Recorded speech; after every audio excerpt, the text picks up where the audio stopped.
अस्सलाम वालेकुम स्टूडेंट्स। इस सेशन में मैं आपके सामने अपना जो इंटरव्यू का एक्सपीरियंस है वो शेयर करने जा रहा हूँ। ये इंटरव्यू हुआ था 2015 में for the post of lectureship education. Total number of seats 8 थी और मेरी इसमें सिलेक्शन हो गई थी। तो इसके हवाले से कुछ चीज़ें ऐसी होंगी जो मैं एक्स्ट्रा एक्सप्लेन करूँगा ताकि आपको समझा सकूँ। जस्ट ये इंटरव्यू नहीं है कि कौन सा क्वेश्चन हुआ और मैंने कौन सा आंसर दिया, बल्कि आपके इसके साथ साथ जो लॉजिक है वो भी एक्सप्लेन करता जाऊँगा कि किस क्वेश्चन को किस तरह से आंसर करना क्यों ज़रूरी था। So let's start. एक तो ये कि बिफोर रीचिंग द वेन्यू बहुत से लोग जो हैं वो इस चीज़ पे बड़े मुझे मैसेज भी कर रहे होते हैं कि सर मुझे बहुत ज़्यादा एंग्जाइटी है, पता नहीं क्या होगा। This will be my first experience अगर मैं इंटरव्यू में जाऊं।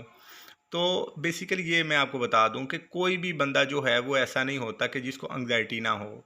अगर कोई कह रहा है ना आपको कि कोई मसला नहीं है, कोई मसला नहीं है, तो वो बेसिकली खुद को इनकरेज कर रहा है। इनफैक्ट एंग्जाइटी जो है टेस्ट की ये हमेशा होती है, और जब आप इस लेवल की पोस्ट के लिए बेसिकली जा रहे होते हैं तो ये एंग्जाइटी मस्ट है।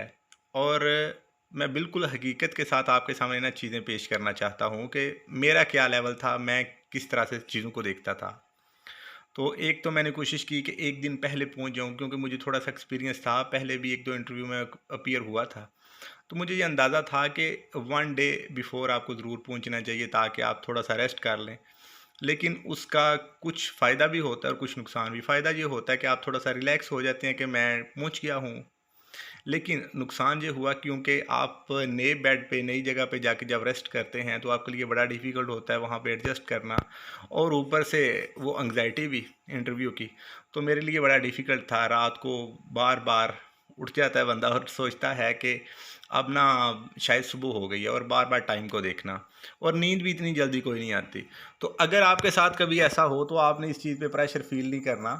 ये जस्ट इसलिए आपको एक्सप्लेन कर रहा हूँ कि आप इस चीज़ पे कॉन्फिडेंट रहें कि ये मसला नहीं है, ये आपके साथ कोई एक्स्ट्रा चीज़ नहीं है। ऐसा होता है और सबके साथ होता है। लेकिन शायद कुछ ऐसे लोग हों कि जो अपनी नींद को मैनेज कर लेते हैं और आराम से सो जाते हों।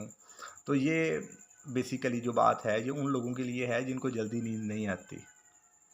तो चलें जी, नेक्स्ट चलते हैं कि प्री इंटरव्यू प्रोसीडिंग्स के सेंटर पे मैं पहुंच गया, और वहाँ पे जो कैंडिडेट्स की कंडीशन थी, बहुत से जो कैंडिडेट्स हैं वो बुक्स लेके गए थे, लेकिन बुक्स जो हैं वो अंदर आपको लेके जाने नहीं देते। लेकिन अगर कैंडिडेट्स के पास क्योंकि वेटिंग रूम में या वेटिंग प्लेस में मौका होता है, वो आपस में डिस्कशन करना शुरू कर देते हैं। यूजली 9 बजे के करीब जो है वो एडमिनिस्ट्रेटिव स्टाफ आता है, मैंने जो ऑब्ज़र्व किया है। और तब वो आपसे जो हैं डॉक्यूमेंट्स आपके कलेक्ट कर लेते हैं, आपकी जो जो रिक्वायरमेंट्स होती हैं वो आपसे ले लेते हैं, और उसके बाद आपको वेटिंग के लिए वेटिंग रूम में बिठा दिया जाता है कि आप बैठ जाएँ। और इसी तरह से हम बैठे थे, और आपस में जो कम्युनिकेशन है वो की जा रही थी कि क्या क्वेश्चन आ सकते हैं, और फिर इतने मुश्किल क्वेश्चन वहाँ पे डिस्कस होते हैं कि आपको वो आंसर नहीं आते। आप मज़ीद कन्फ्यूज़ होते हैं कि पता नहीं अब क्या होगा। और लिटरली मैं मतलब वहाँ पे जब डिस्कशन सुन रहा था तो मैं साइड पे बैठ गया कि ये क्या क्वेश्चन हो रहे हैं, मुझे तो समझ ही नहीं आ रही। खैर मैंने थोड़ा-सा खुद को नॉर्मल रखने की कोशिश की, लेकिन वो परेशानी तो होती है कि क्या होगा। लेकिन मैंने कोशिश की कि मैंने ना बस जो भी है अब कोशिश करनी है कि प्रॉपर तरीके से खुद को प्रेज़ेंट करूँ, और जो क्वेश्चन नहीं आ रहे मैंने इनको सुनना ही नहीं है कि मैं मज़ीद परेशान ना हूँ। खैर उसके बाद आप जो हैं वो इफ़ समथिंग इज़ मिसिंग, हाँ, अगर एक चीज़ कोई मिस रह गई है तो आप डॉक्यूमेंट सबमिशन में तो आप रिक्वेस्ट कर सकते हैं वहाँ पे कि ये फ़लाँ चीज़ मिस है, तो वो आपको कोई ना कोई टाइम दे देंगे। बड़ा कोऑपरेटिव स्टाफ होता है, कोई इश्यू नहीं होता है ऐसा कि आप जाएँगे तो वो आपसे बड़े स्ट्रिक्ट वे में बात करेंगे, ऐसी बात नहीं होती। वो आपको टाइम देते हैं कि आप इतने दिन में अगर वो बाई पोस्ट जमा करवा सकते हैं तो भी वो ऑप्शन दे देते हैं, और यूजुअली अगर कोई ज़्यादा ऑथेंटिक चीज़ हो तो बाई हैंड वो जमा करवाने के लिए कहते हैं। तो इसमें कोई एज़ सच इश्यू नहीं होता। और यूजुअली आपने देखा होगा कि कुछ रिज़ल्ट लेट हो जाते हैं सब्जेक्ट के, तो बेसिकली उनके जो कुछ कैंडिडेट्स होते हैं उनके इसी तरह से कोई ना कोई डॉक्यूमेंट्स जो हैं वो मिसिंग होते हैं। तो इंटरव्यू के लिए मेरा नाम कॉल हुआ, और मुझे कहा गया कि आप फ़लाँ ऑफ़िस में चले जाएँ। वहाँ पे मैं एंटर हुआ तो चेयर के पास जाके खड़ा हो गया। मुझे याद नहीं है कि राइट पे था या लेफ़्ट पे था, यानी इतनी डीप बातें याद नहीं, लेकिन मुझे चेयरपर्सन ने बोला कि आप बैठ जाएँ, तो मैंने थैंक यू बोला और बैठ गया। टोटल 3 मेंबर थे, यूजुअली 4 होते हैं। लेकिन तब 3 थे, एक का नहीं मुझे आइडिया कि क्यों नहीं थे। इसके बाद मुझे उन्होंने बोला कि आप खुद का इंट्रोडक्शन करवाएँ, तो मैंने स्टार्ट किया कि I am Shams from district Gujarat, अपना नाम कंप्लीट कॉल किया and I did matriculation in 2001 with first division. तो जैसे ही मैंने इतना बोला तो वो मुझे फ़ौरी तौर पे जो साइकोलॉजिस्ट थे राइट साइड पे, मुझे क्योंकि मैं इससे पहले इंटरव्यूज़ दे चुका था तो मुझे आइडिया था कि साइकोलॉजिस्ट कौन होता है, और वो थोड़ा सा ना था आइडिया कि किस तरह का क्वेश्चन कौन बंदा करता है। तब मुझे पता नहीं था कि ये साइकोलॉजिस्ट हैं, लेकिन बाद में मुझे मतलब वो आइडिया होता जाता है कि क्वेश्चन से कि कौन है। तो उन्होंने मुझे बोला कि आप ना अपना जो इंट्रोडक्शन है इसमें आपने अपनी डिग्रीज भी बतानी है, कौन सी डिग्री कौन सी ईयर में की, कौन से स्कूल से की और कितने मार्क्स थे, यानी 3 4 5 चीज़ें उन्होंने इकट्ठी कर दी। लेकिन वो क्योंकि जैसा मैंने अपनी वीडियो भी बनाई है कि मैंने प्रिपेयर किया था बेसिकली, तो मैंने उसको कंप्लीट एक्सप्लेन कर दिया कि इसके बाद मैंने फिर एफए की, एफएससी की, then I move for graduation and then I did BEd and MEd and currently I am doing MPhil education. तो एमफिल एजुकेशन का जब मैंने बताया तो साथ ही मैंने बता दिया कि and the topic of my research is role of public and private schooling in developing students social attitudes. तो फ़ौरी तौर पे वो थोड़ा-सा एक इम्पैक्ट जाता है, और आपसे जो नेक्स्ट क्वेश्चन होते हैं वो बेसिकली आप कहाँ पे बात को छोड़ते हैं वो बहुत इम्पॉर्टेंट होता है। ख़ैर ये बड़ा एक ट्रिकी बात थी कि एकदम से जब आपसे आपको एक एक्स्ट्रा चीज़ बोली जाती है ना अपने इंट्रोडक्शन में, तो वो आपके लिए डिफ़िकल्ट होता है। सो इसीलिए जो मेरी वीडियो थी इंटरव्यू टिप्स के हवाले से, वहाँ पे मैंने आपको ये बताया कि आपने एक शॉर्ट इंटरव्यू तैयार करना है और एक बहुत ज़्यादा डिटेल्ड, जिसमें हर बात आपको ज़ुबानी याद हो। अगर आप बताना चाहें तो आपके लिए वो डिफ़िकल्ट ना हो। दूसरी बात ये कि इंटरव्यू फर्स्ट स्टेप होता है। आप 1-2 मिनट के बाद नॉर्मल हो जाते हैं। कोई तकरीबन ऐसा बंदा नहीं होता जो 2-3 मिनट के बाद ना पैनल के सामने नॉर्मल ना हो। इनिशियली आप डिफ़िकल्ट फ़ील करते हैं, लेकिन वो बहुत पोलाइट लोग होते हैं। बिल्कुल आपसे सख्त लैंग्वेज यूज़ नहीं करते और आपको पहले नंबर पे वो नॉर्मल ही करते हैं, जो मेरा आइडिया है। जाते ही वो आपसे डिफ़िकल्ट क्वेश्चन नहीं करते। तो बल्कि एक इंटरव्यू था मेरा, उसमें मुझे स्पेशल चेयरपर्सन ने बोला कि देखें, यहाँ पे जो भी लोग आते हैं वो 100% क्वेश्चन के आंसर नहीं देते। तो आपसे अगर गलत होता है आप सॉरी बोल दें, अगर आपको आता है तो आप जवाब दे दें। यानी ब्लंडर करने की ज़रूरत नहीं होती कि जो आपको नहीं आता वहाँ पे आप अपनी मर्ज़ी से झूठ ना बोलते जाएं, और कुछ वैसे ही ये ना सोचें कि ज़रूर आंसर देना है। अगर आता है, कंसेप्ट क्लियर है तो बता दें। खैर, बात ये थी कि जब मैंने अपना वो टॉपिक फिर इंट्रोड्यूस करवा दिया, तो उसके बाद जो सब्जेक्ट स्पेशलिस्ट हैं उन्होंने क्वेश्चन शुरू किया और मुझसे पूछा कि आपके रिसर्च के ऑब्जेक्टिव्स क्या हैं। तो मैंने उस पे आंसर किया कि सर अभी जो रिसर्च के ऑब्जेक्टिव्स हैं ये फाइनल नहीं हुए, but I have 3 research objectives before refinement. One was on the level of social attitude in the public sector, and one is related to the private sector, and one is related to the comparison। मतलब इस तरह से मैंने उसको response किया। तो वो कहते हैं ओके आपका फाइनल हो चुका है सिनॉप्सिस। तो मैंने बोला जी सर फाइनल हो चुका है समवट, लेकिन अभी रिफाइनमेंट प्रोसीजर से वो गुजर भी रहा है। उसके बाद उन्होंने पूछा कि अच्छा रिसर्च रिपोर्ट और रिसर्च प्रपोजल में क्या डिफरेंस है। वो मुझसे उर्दू में ही क्वेश्चन पूछ रहे थे और मैं इसका तकरीबन 90% इंग्लिश में रिस्पॉन्स कर रहा था। So I responded that the difference between the research report and the research question is that the research report is based on the past tense, because we have conducted a research on a research proposal, and the research proposal is basically written in the future tense that we are going to do something and it is plan for conducting a research। तो उन्होंने बोला कि हाँ ठीक है, तो आप बताएं कि रिसर्च प्रपोजल के स्टेप्स क्या होते हैं। तो मैंने उस पर बताया कि sir first of all we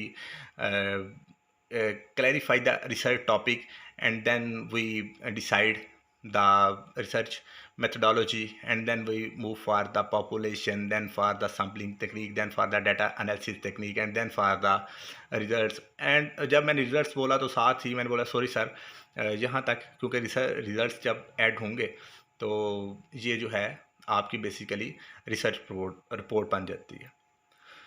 खैर उसके बाद उन्होंने नेक्स्ट क्वेश्चन मुझसे कहा कि रैंडमाइजेशन क्या होती है। थोड़ा सा क्वेश्चंस आगे पीछे चले गए हैं, लेकिन वो मुझे याद है कि उन्होंने रैंडमाइजेशन का पूछा। तो मैंने रैंडमाइजेशन पे बोला कि sir when the respondents have equal and independent chance of selection, so इसको हम रैंडमाइजेशन कहते हैं।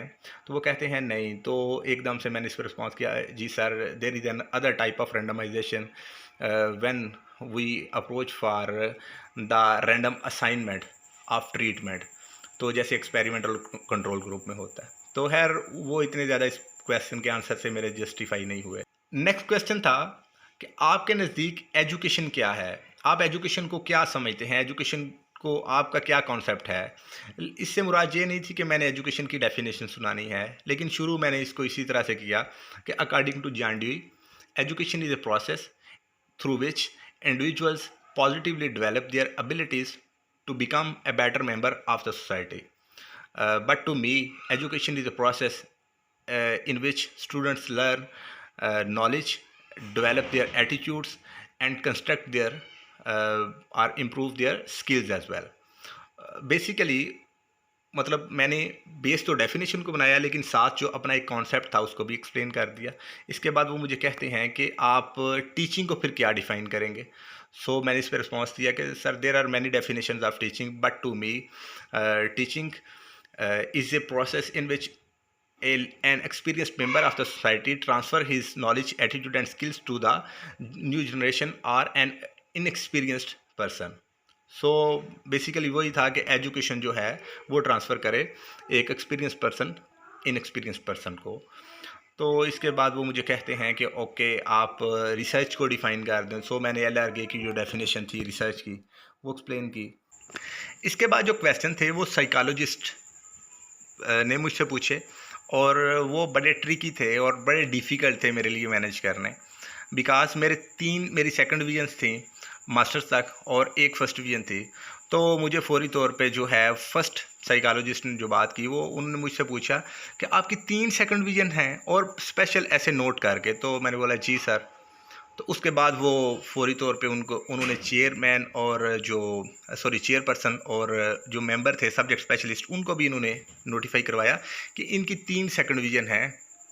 तो एकदम से जो नॉर्मली बंदा होता है वो थोड़ा सा इसको डिफ़िकल्ट फील करता है, लेकिन एकदम से जो मैंने उस पर रिस्पॉन्स किया या मुझे जेन्युइन जो एकदम से अंदर फीलिंग आई, तो मैंने एक्सप्लेन किया sir in fact I have completed my BEd, M.Ed and M.Phil course work during police job.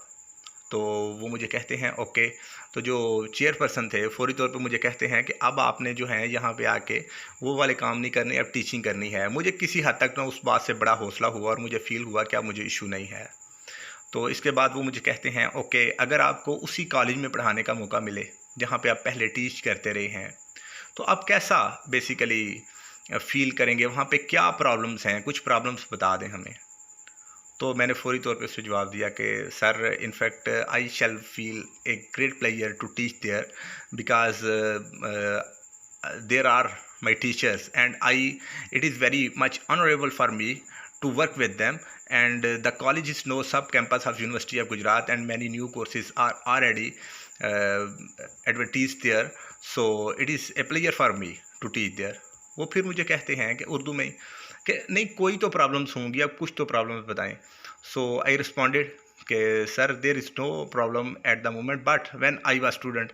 तो जब इतनी मैंने बात की तो वो कहते हाँ हाँ बताएं। तो मैंने उनको बोला कि sir there is no issue on the part of quality of the Zmindar College, but there is an issue on the part of the student groups. Student groups used to fight with each other and there are some disciplinary issues, but no, it is totally secure because a lot of security men are appointed there. So इस तरह से फिर वो response हो गया।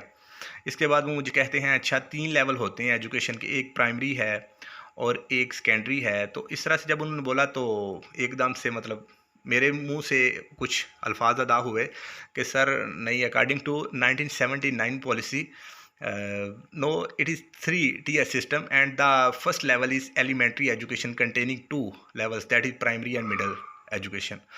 तो फिर उससे थोड़ा सा मतलब एक डिफरेंस आया और मुझे फ़ील हुआ कि शायद ये पॉजिटिव पॉइंट है या नेगेटिव, लेकिन सिलेक्शन होगी तो सारी चीज़ें पॉजिटिव नज़र आती हैं और अगर आप रिजेक्ट हो जाएँ तो सारी चीज़ें नेगेटिव नज़र आती हैं।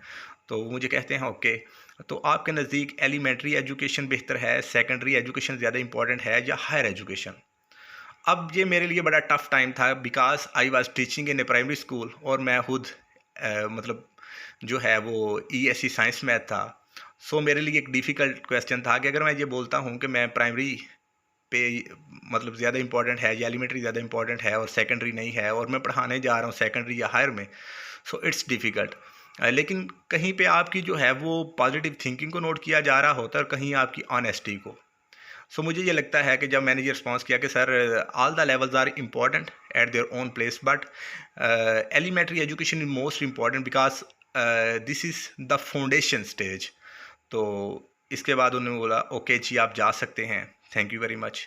मैंने बोला और सब्जेक्ट मैटर के जो सब्जेक्ट मैटर एक्सपर्ट के जो क्वेश्चन था या कमेंट था उसने मुझे बड़ा पॉजिटिवली मोटिवेट किया जब उन्होंने मुझे ये बोल दिया था कि आप जो हैं यहाँ पे आके अब वैसे काम नहीं करने। तो दिस इज़ ऑल। अगर आपकी साइड पे कोई कन्फ्यूजन है, कोई क्वेश्चन है तो आप वो क्वेश्चन करें, मैं उस पर रिस्पॉन्स करता हूँ। और बाकी यही है कि मेरे चैनल को सब्सक्राइब करें। ये रिक्वेस्ट थोड़ी सी मुश्किल होती है लेकिन मैं फिर भी कर देता हूँ। अल्लाह हाफिज़।